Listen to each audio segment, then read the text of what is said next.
Je me souviens de ce jour comme si c'était hier. La porte de la maison familiale claqua derrière moi avec un bruit qui résonna dans mon âme, me laissant seule sur le trottoir pluvieux de Paris. À 12 ans. Un sac à dos pour tout bagage. Dégage.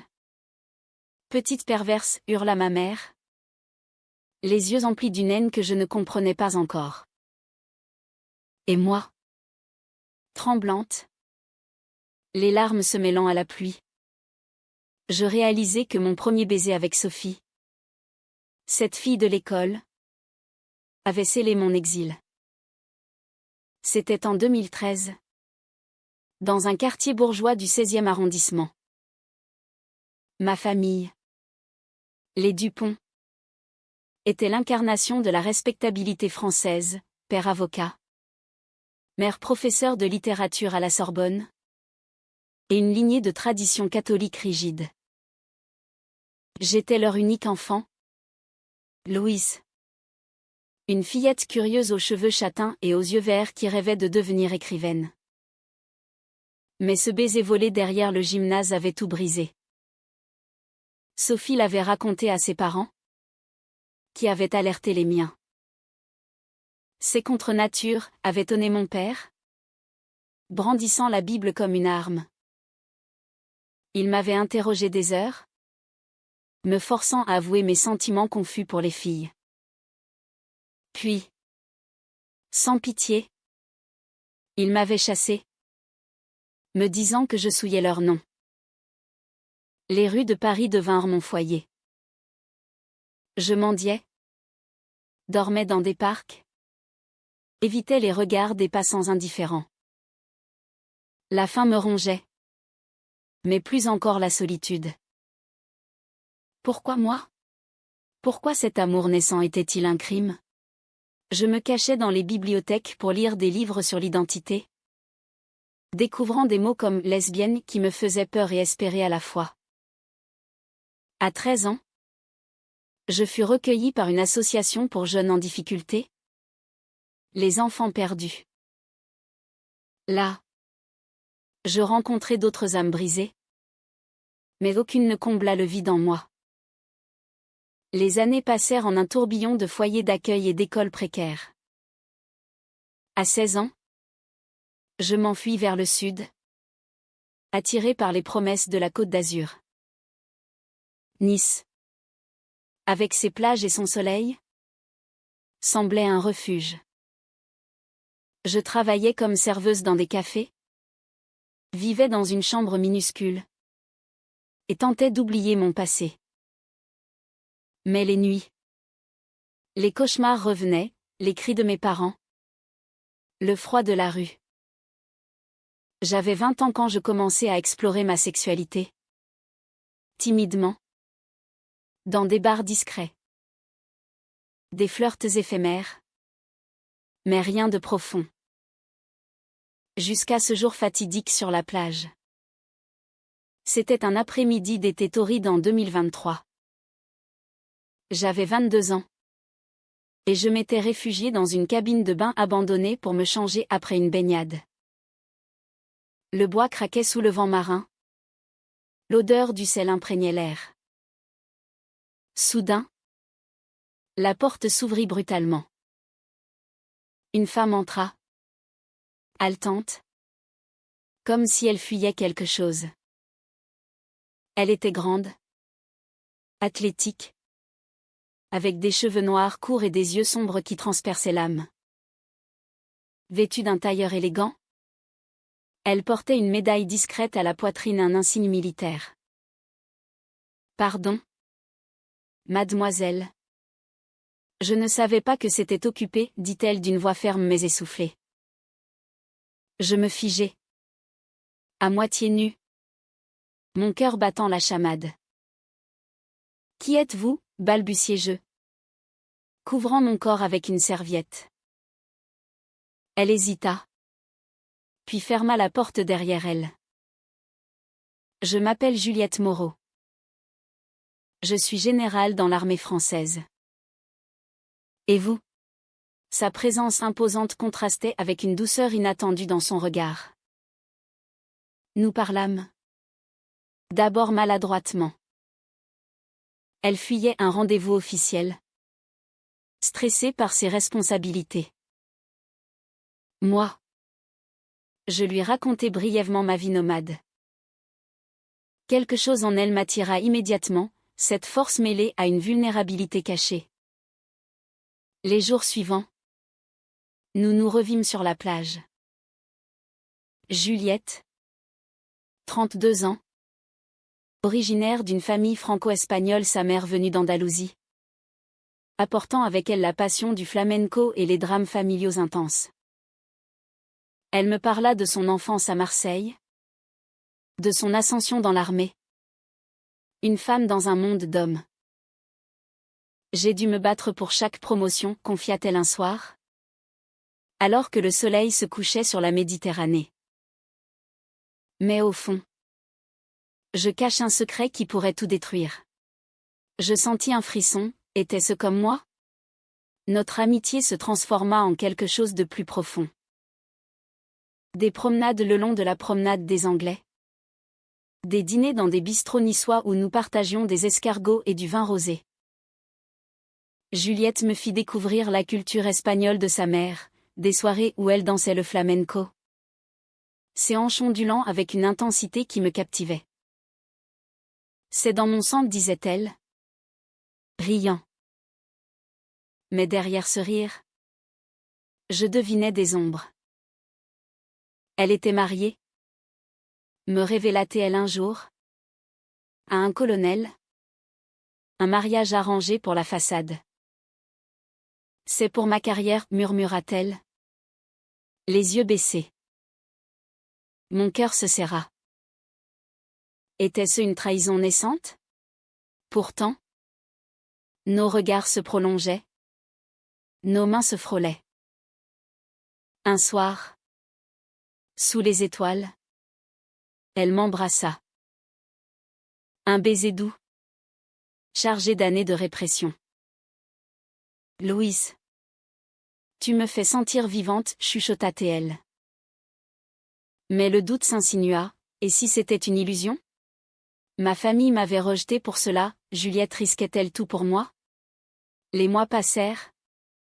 Notre relation clandestine s'approfondit. Nous nous retrouvions dans des hôtels discrets, partageant des moments de tendresse. Juliette me raconta son propre exil intérieur, à 15 ans. En Espagne chez sa grand-mère. Elle avait aimé une fille. Mais la famille l'avait étouffée. Ils m'ont envoyé en pensionnat français pour me corriger, dit-elle. La voix brisée.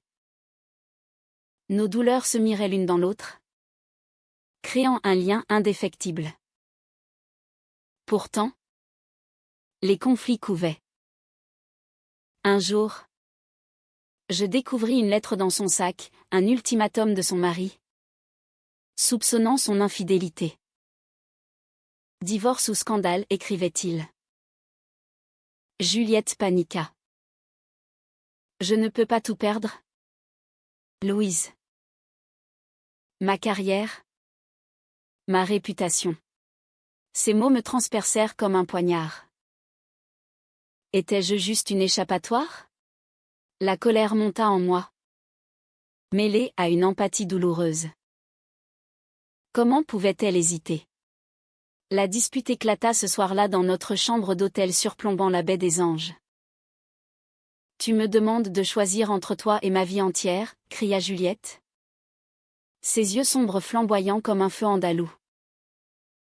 Je reculai, les larmes aux yeux. Et moi? Alors? J'ai tout perdu à 12 ans pour qui je suis. Tu vas me laisser comme un secret honteux? Nous nous affrontâmes. Nos voix résonnant dans la pièce. Juliette, avec son tempérament espagnol hérité, gesticulait, expliquant les pressions de l'armée, en France. On tolère. Mais dans les hauts rangs, c'est différent. Une générale lesbienne? Ce serait la fin. Je comprenais sa peur, la société française. malgré ses lois progressistes, gardait des poches de conservatisme, surtout dans les institutions militaires. Mais cela n'apaisait pas ma rage. Tu m'aimes vraiment? Ou suis-je juste une aventure, demandai-je. La voix tremblante. Elle s'effondra sur le lit, pleurant. Je t'aime, Louise. Plus que tout. Mais j'ai peur. Cette vulnérabilité me toucha, je la pris dans mes bras. Nos corps se fondant dans une étreinte qui effaça momentanément les doutes. Nous fîmes la paix, promettant de trouver une solution. Pourtant, le germe du conflit était planté. Les semaines suivantes furent un tourbillon d'émotions. Juliette m'emmena à Paris pour un week-end secret. Nous visitâmes le Louvre, main dans la main sous les arcades, riant comme des adolescentes. Elle me parla de sa mère, une danseuse de flamenco qui avait fui l'Espagne franquiste pour la France, apportant avec elle des histoires de passion et de trahison. Ma vie est comme un tango, intense, mais dangereuse, dit-elle.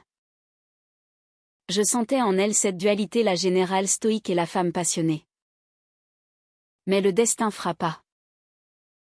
Un soir, à Nice, je reçus un appel anonyme, votre amie Juliette est une menteuse. Demandez-lui pour Elena. Mon cœur s'arrêta. Elena? Qui était-ce? Je confrontai Juliette le lendemain, lors d'un pique-nique sur la plage.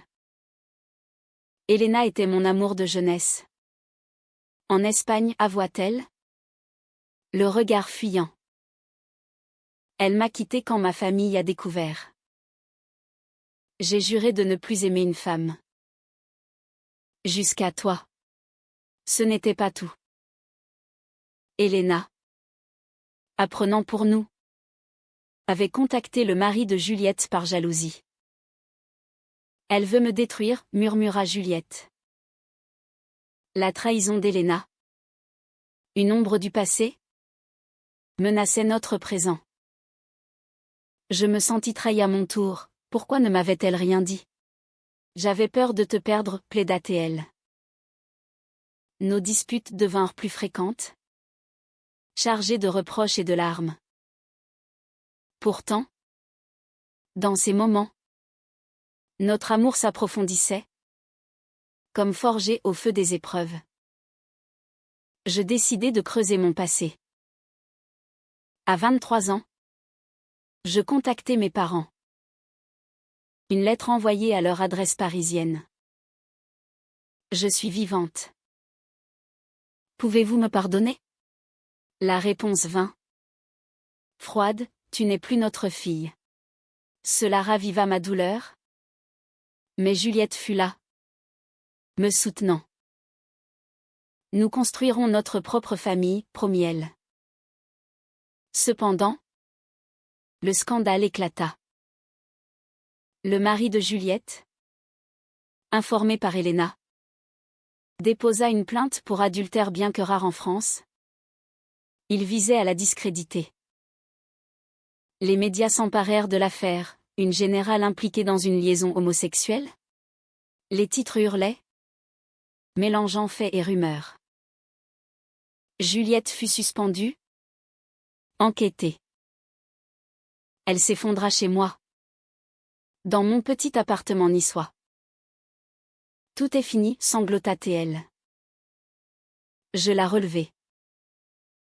Pas nous. Ensemble, nous affrontâmes la tempête. Des amis de l'association Les Enfants Perdus nous aidèrent, organisant une pétition pour la tolérance dans l'armée. Juliette, avec son héritage espagnol, trouva la force dans la résilience de sa mère. Les Espagnols savent survivre aux dictatures, dit-elle. Un sourire amer. Mais un twist inattendu, Elena apparut à Nice, repentante. J'étais jalouse. Mais je vois maintenant ton bonheur, dit-elle à Juliette lors d'une rencontre tendue dans un café. Elena. Une femme de 35 ans aux traits hispaniques marqués, révéla qu'elle avait été manipulée par le mari. Une alliance improbable se forma, Elena témoigna en notre faveur, exposant les mensonges. Pourtant, les doutes persistaient. Juliette hésitait à divorcer, craignant pour sa pension et sa réputation. Et si je regrette, murmura-t-elle une nuit. Ma patience s'effrita. Choisis. Juliette. Moi ou la façade. Ce fut notre plus grande crise, elle partit, me laissant seule avec mes démons. Des jours de silence. Je errais sur la plage, repensant à ma cabine de bain, lieu de notre rencontre. Puis, un soir, elle revint, valise en main. J'ai demandé le divorce. Pour toi. Nos retrouvailles furent un mélange de joie et de peur. Mais le passé n'était pas enterré. La vie après le scandale fut un combat quotidien. Juliette, réintégrée mais rétrogradée, luttait contre les regards hostiles de ses collègues. Il me voit comme une traîtresse, confia-t-elle, son accent espagnol ressortant dans la colère. Moi. Je travaillais comme libraire à Nice, écrivant en secret un roman sur mon exil. Notre couple devint un symbole discret pour la communauté LGBT française. Mais cela attisait les haines. Un jour, mes parents réapparurent. Une lettre, nous avons vu les nouvelles. Viens nous voir. Le cœur battant, j'allais à Paris avec Juliette. La rencontre fut explosive. Ma mère, vieillie, pleura, nous avions tort. Mais la société. Mon père, rigide, accusa Juliette d'avoir corrompu ma vie. C'est elle qui m'a sauvée, rétorquai-je. La dispute dégénéra en cris, ravivant mes traumas d'enfance. Juliette, avec sa force militaire, intervint, laissez-la tranquille. L'amour n'est pas un crime. Nous partîmes. Mais cela planta une graine de doute. Et si ma famille revenait pour me manipuler? Juliette, sentant ma vulnérabilité, me serra fort. Nous sommes plus fortes ensemble.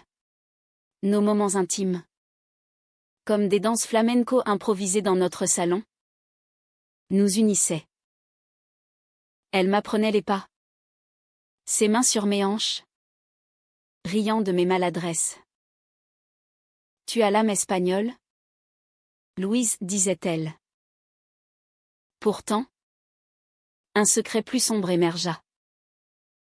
Juliette avoua avoir eu une fille, cachée, d'un précédent mariage bref en Espagne. Maria, 16 ans, vit avec ma sœur à Madrid. Je l'ai abandonnée pour ma carrière. Le choc fut immense. Pourquoi ne pas me l'avoir dit, criai-je. Elle pleura, j'avais honte. Peur que tu me voies comme une mauvaise mère. Cette révélation créa un gouffre, comment construire un avenir avec tant de mensonges? Je partis pour Madrid. Seule. Pour rencontrer Maria. Une adolescente rebelle aux yeux comme ceux de Juliette. Ma mère m'a laissée, dit-elle amèrement. Je lui racontai notre histoire, tentant de la réconcilier. Elle t'aime. Mais la vie est compliquée. Maria accepta une visite. Mais cela attisa la jalousie en moi, et si Juliette choisissait sa fille sur moi? De retour à Nice, la confrontation fut dramatique. Tu as une famille cachée. C'est une trahison, hurlai-je. Juliette, les larmes coulant, répondit, je veux tout réparer. Avec toi. Nous décidâmes d'intégrer Maria dans notre vie, l'invitant en France. Mais les complications surgirent, le père de Maria, un ex violent, réapparut, réclamant la garde. Le procès à Madrid fut un cauchemar. Juliette, témoignant, révéla son orientation, risquant tout. Je suis lesbienne. Et fière, déclara-t-elle au juge. La salle murmura. Mais Maria, touchée, la soutint. Nous gagnâmes. Mais le stress brisa Juliette, une dépression s'installa. Elle s'isolait, refusant mes étreintes. Je ne mérite pas ton amour, murmurait-elle. Je luttai pour la sauver, l'emmenant en thérapie. Nos sessions révélèrent ses traumas, l'Espagne conservatrice, la pression militaire française. J'ai toujours fui mes sentiments, avoua-t-elle. Moi. Je confrontais mes propres démons, pardonnant partiellement à mes parents lors d'une seconde rencontre plus calme. Nous essayons, dirent-ils. Le Haut-Trao vint lors d'un voyage en Andalousie, chez la grand-mère de Juliette. Les rues de Séville, emplies de musique flamenco, nous enveloppèrent. Une nuit, lors d'un spectacle, Juliette dansa pour moi. Ses mouvements exprimant tout, passion, regret, amour. Pardonne-moi, dit-elle ensuite. Je l'embrassai, scellant notre réconciliation. Mais un twist, Maria découvrit une lettre ancienne, prouvant que Juliette avait payé son ex pour la garde initiale. Un arrangement corrompu. Tu as acheté mon silence, cria Maria. La famille explosa. Juliette, effondrée, admis, c'était pour te protéger. La PHNN de Maria nous sépara temporairement. De retour en France, la crise culmina. Maria refusa de parler à Juliette, restant avec moi à Nice. Elle m'a menti toute ma vie, dit-elle. Les yeux emplis de douleur espagnole héritée. Je médiatis, expliquant les choix déchirants de Juliette, ta mère a sacrifié pour toi. Mais intérieurement, je doutais, étais-je assez forte pour cette famille brisée? Juliette, seule à Marseille pour son travail, m'appela en pleurs. Je perds tout. Je partis la rejoindre, traversant la Provence en train, le cœur lourd. Notre retrouvaille fut intense, ne m'abandonne pas, supplia-t-elle. Nous passâmes la nuit à parler, dénouant les nœuds du passé. Mon héritage espagnol m'a appris la passion, mais aussi la fierté destructrice, confia-t-elle. Ensemble, nous convainquîmes Maria. Une réunion familiale à Paris. Chez mes parents, un geste symbolique. Mes parents, évoluant, acceptèrent Juliette. Nous regrettons, dirent-ils. Maria pardonna, embrassant sa mère. Mais un ultime conflit, l'armée proposa à Juliette une promotion, à condition de discrétiser sa vie privée. Acceptes-tu de me cacher à nouveau, demandai-je. Furieuse. Juliette hésita, puis refusa l'offre. Non. Je choisis l'authenticité. Ce fut son plus grand sacrifice. Démissionnant pour une vie civile. Nous déménageâmes à Nice, ouvrant un café avec des soirées flamenco, mélangeant culture française et espagnole. Les années passèrent. À 25 ans, je publiai mon roman. Exilé pour amour, inspiré de notre histoire. Il devint un succès, touchant des cœurs. Juliette, 40 ans, enseignait la stratégie militaire en freelance. Fière et libre. Maria, 18 ans, étudiait à Paris, nous visitant souvent. Pourtant, un dernier twist, Elena réapparut. Malade, demandant pardon. J'ai détruit tant, dit-elle. Juliette, humaine. Léda, fermant le cercle des trahisons. Cela renforça notre lien, le pardon comme force. Notre amour, forgé dans les épreuves, devint un phare. Des promenades sur la plage, rappelant notre cabine de bain. De l'exil à l'amour, murmurai-je. Juliette souriait, et au-delà. Mais la vie n'est pas un conte. Mes parents moururent sans pleine réconciliation, laissant un vide. Juliette lutta avec sa perte de statut. Pourtant, dans ces ombres, notre lumière persistait. Aujourd'hui, en 2025, à 27 ans, je regarde en arrière avec une mélange de PHNN et de gratitude. La société française évolue, mais les cicatrices demeurent. Notre histoire, riche en drames, nous a rendus plus fortes. Un soir, sur la plage de Nice, Juliette me demanda en mariage. Agenouillée dans le sable, avec une bague simple. Veux-tu être mienne? Pour toujours? Les vagues applaudirent. Le soleil couchant peignant le ciel en rouge passion. Oui, répondis-je. Les larmes de joie coulant. Notre mariage, discret mais émouvant, unit nos familles fragmentées. Maria fut demoiselle d'honneur, mes parents absents en esprit. Elena, guérie, envoya des vœux. Ce fut un happy end teinté de mélancolie, nous avions gagné. Mais à quel prix?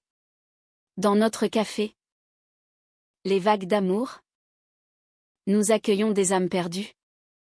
Comme jadis moi. Juliette danse le flamenco, enseignant la résilience. Moi, j'écris, capturant les émotions humaines. La leçon? L'amour triomphe, mais demande courage. Des exils d'enfance aux trahisons adultes, nous avons choisi la vérité. Et dans ce choix, trouver la paix.